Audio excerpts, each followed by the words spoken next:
Hello, I'm Renita Parks, and I would like to talk to you about primary sources. As we talk about primary sources, we will cover several Common Core standards.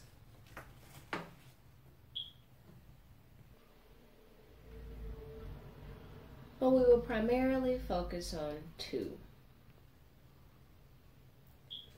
We will focus on citing strong and thorough textual evidence to support analysis of what the text says explicitly, as well as inferences drawn from the text or artifact.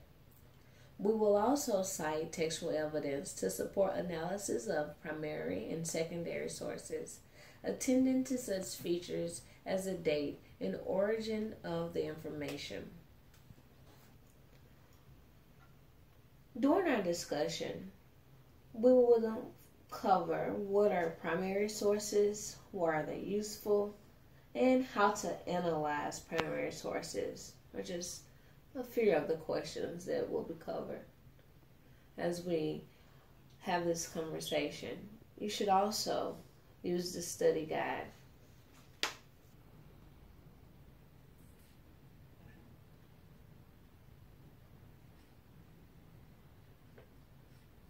What are primary sources? Primary sources are raw materials or artifacts of history, original documents, and objects created during the period under study. To better help you understand primary sources, let's go on a mind walk. Think of all the activities you've participated in the last 24 hours. For each event, think about which activities are most likely to leave behind evidence.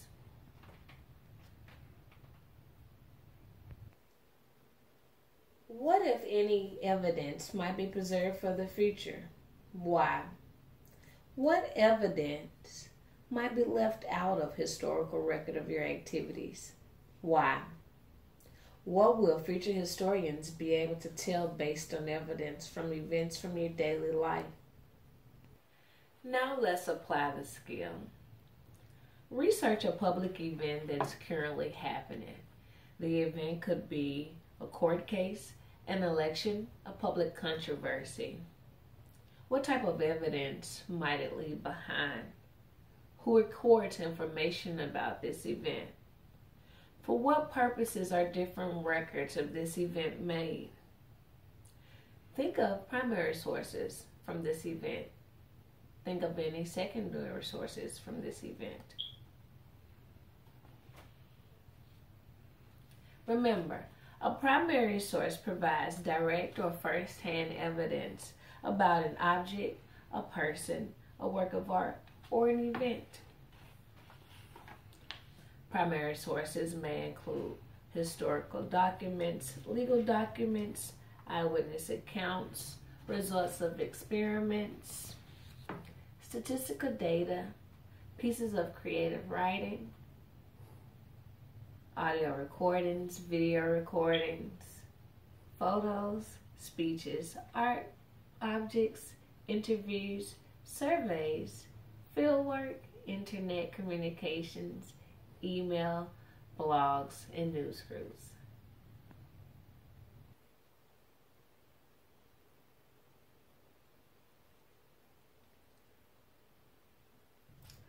Why are primary sources useful? Analyzing primary sources helps to understand the past. Examining artifacts and primary sources gives one a powerful sense of history and the complexities of the past. Analyzing such sources increases one's higher order of thinking skills. It further develops critical thinking and analyzing skills. How do we analyze primary sources? I like to use the 6 C's to analyze primary sources.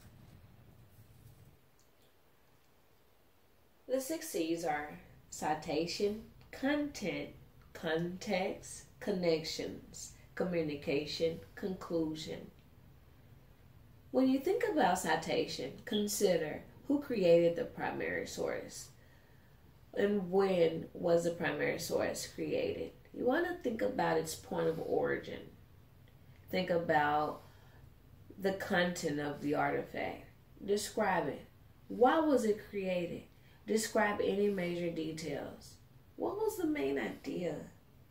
Context. What was happening in the world during the time the artifact was created? Use prior knowledge. Continue research, as well as continue to ask questions. Make connections. Brainstorm. What do you already know about the artifact, the culture, the society, or the time under study? Link information. How does the artifact relate to other lessons or topics? Communication. What is the point of view? Are there any biases in the artifact? Is this a reliable source? Why was it created? What was the purpose? What was it used for? And finally, conclusion. What contribution to understanding does this artifact bring? What does the artifact contribute to understanding history? What do you learn from studying this artifact? These are just some guiding questions to help you when analyzing artifacts. Remember, a primary source provides direct or first-hand evidence about an event, a person, or a work of art. What is a secondary source? Secondary sources are any written or created materials about the past. They include interpretations or explanations of primary sources. Secondary sources are created by someone without first-hand accounts of an event. Well, how do you know if you're looking at a primary source or a secondary source?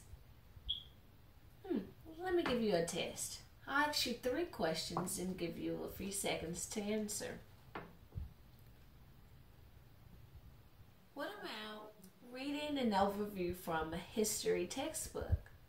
Is it a secondary source or a primary source?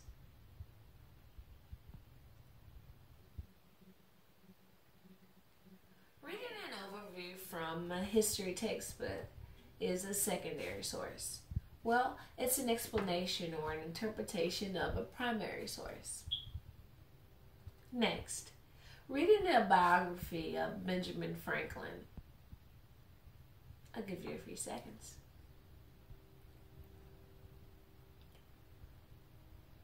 That's right. It's a primary source. An autobiography is a first-hand account of a person's life.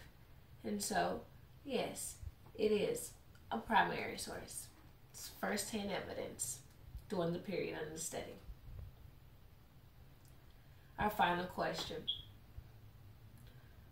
Is it a primary source or a secondary source?